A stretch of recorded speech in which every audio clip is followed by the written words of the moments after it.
Hello， 大家好，我们是草泥尼尔汉堡，今天为大家带来搞笑脑洞美漫《飞出来》第3季第2集。这一集主要讲弗赖体内蠕虫的故事。油污货车停车场，莉拉为飞船加插物质燃料，看着计费表上滚动的数字，她决定还是检查一下液位。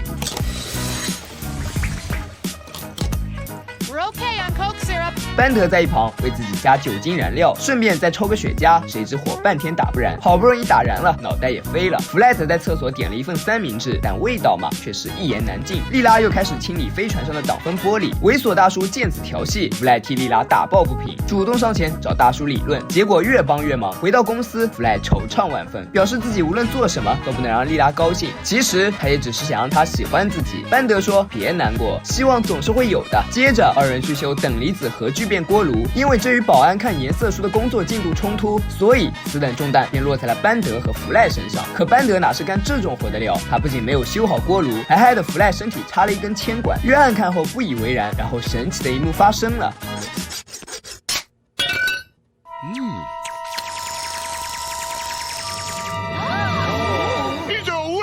教授问弗赖最近吃特别的东西没有，弗赖回答没有。莉拉却说厕所的那个三明治，因此教授吩咐约翰检查弗赖的胃肠道，并叫众人出去给弗赖留些隐私。可事实是，为了通过外面的单向透明玻璃看得更清楚，如果看不清楚，电视屏幕上还有特写。约翰用听诊器听了一番后，打算还是用相机检查弗赖的体内。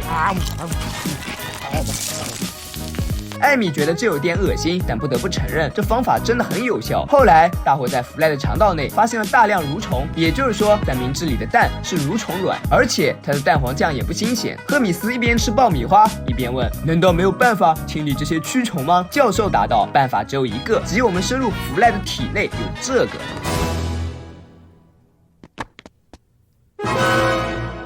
在进去之前，教授还给了每人一个肠道生存袋，里面有一件雨衣、一个傻瓜相机以及一个抵抗细菌的鱼叉。班德不解，问为什么要用微型人造人而不直接缩小？其实原因很简单，由于那需要极其微小的原子，教授没有钱，当然支付不起此项研究，只能通过微型人造人和网络设备使大家体验弗赖蠕虫滋生的肠道。关于此次行动的计划方案，则是先从耳朵进入到咽喉后面，接着前往肠道，在这里他们将刺激脾脏的活动，从而引起痉挛，排出寄生虫以及其他东西。班德听后立即去准备让弗赖清理耳朵，教授阻止，表示这次行动不能让弗赖知道，如果他知道，蠕虫就会想方设法自卫。因而莉拉的任务是分散弗赖的注意力，让他蒙在鼓里。莉拉回答没问题。艾米却建议他先去做个面部清洁。很快，莉拉就略施小计，将大伙送进了弗赖的耳朵，但因为教授的声音太大，弗赖又开始掏耳朵。幸好一行人及时穿过耳膜，此劫才算躲过。来到大脑，只见蠕虫针对弗赖大脑进行彻底的调整，这能加倍他的思考能力，让他愉快的和莉拉相处。鼻腔，由于弗赖在闻鲜花，所以芳香气体刺激到灵敏的嗅觉器官。飞船左摇右晃，紧急时刻，约翰告诉大伙，可以通过旁边的毛细血管逃进鼻窦里。就这样，众人顺着红细胞来到了心脏，在这里，只要没有东西使得心脏跳动加快，他们就是安全的。可事实往往不尽如意，牵了莉拉手的弗赖心跳犹如打鼓。教授赶紧设定航线，命令飞船前往胆固醇包裹的阀门。途中，约翰还刮下一小块胆固醇尝了一尝。见蠕虫在给弗赖的肌肉打爵士乐，赫米斯表示，好家伙，弗赖将变得像大力士和橡皮泥的结合体那样强壮又柔韧。事实的确如此，在一工地上，弗赖和莉拉又遇见了那位猥琐大叔。莉拉本想绕道而行，但弗赖不同意，他再次上前让大叔向莉拉道歉，大叔拒绝并亮出刀子，弗赖只好露出自己的肌肉，把大叔打得落花流水，让他不得不向莉拉道歉。另一边，大伙已经通往肠道的门户胃，不过肠道保卫兵也发觉了几人，他们对飞船发起攻击。班德想弃船逃离，教授却说不要放弃，离幽门括约肌只有一步之遥了。经过努力，众人终于在幽门闭合之际来到了目的地，也就是肠道。看着肠道里的神殿，一座重重设防保护着脾脏的堡垒。教授告诉大家，如果能刺激神殿里的神经，肠子就会抽搐，驱逐整个蠕虫社会，这将会是一场彻底的肠道运动，其他地方的蠕虫也会因此消灭。到时候弗赖能剩下骨头就很幸运了。说罢，大伙开始攻击蠕虫，蠕虫见后也进入战斗状态。与此同时，莉拉正在和弗赖在公司对面的咖啡馆喝咖啡，她对于弗赖今天的表现很高兴，问他为什么对自己这么好。弗赖叹气，一直以来他都很想向莉拉表白，可之前嘴巴就像塞满了花生酱，直到吃了那个三明治，他才能清楚地表达自己的想法。莉拉听后跑回公公司，教授还在与蠕虫大战。而莉拉之所以回到公司，是为了进行微型人造人，来到弗莱的肠道。转眼，教授已经来到盆骨处的脾脏神经中心，接下来他只需要瘙痒他，然后逃生，却没有想到关键时刻杀出了一个莉拉。他不仅阻止了这一切，还解决了大伙的微型人造人。这下蠕虫将会永远的留在弗莱体内。莉拉十分开心，觉得弗莱和蠕虫在一起会更好。话音刚落，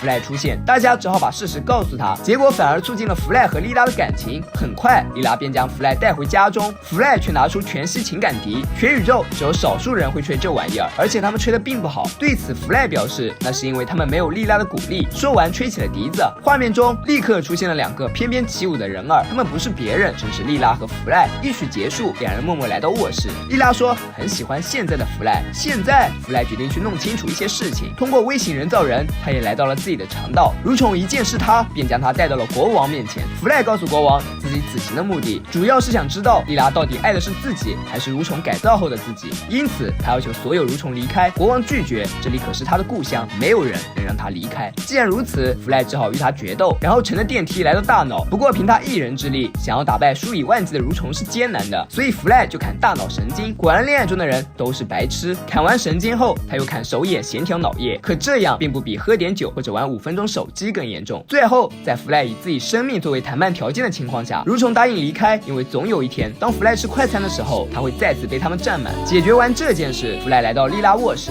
打算再为她演奏一次全息情感笛，这对他很重要。可没了蠕虫，他再也吹不出美妙的音乐，脑子也变得和以前一样笨。莉拉见此，对弗莱的好感瞬间消失，特别是弗莱拿出按摩精油，说会像给艾米做的那样给她按摩时。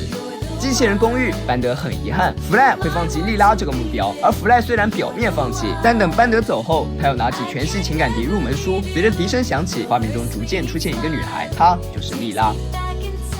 帅气又聪明的男孩固然能得到很多人喜欢，可能像弗莱这样的男孩子也并不是就是不招人待见。每个人都有自己独特的魅力。尽管没有了蠕虫，弗莱的全息情感笛吹得很烂，但这才是真实的他。他能很勇敢的面对自己，就已经很厉害了。他为了所爱之人宁可不顾自己性命的勇气，就已经让很多帅气又聪明的男孩子都比不上。爱情没有贫贱富贵，每个人都值得被爱，也拥有爱人的权利。生活不会停止苦难，我们既饱受折磨，是为了想要得到幸福而忍受，所以一切都值得。不过切记在任何时候还是要注意一下饮食卫生，一切的一切都要从一只蝙蝠说起。本期视频就到这里了，喜欢的小伙伴别忘点赞、评论、加关注，咱们下次再见，拜拜。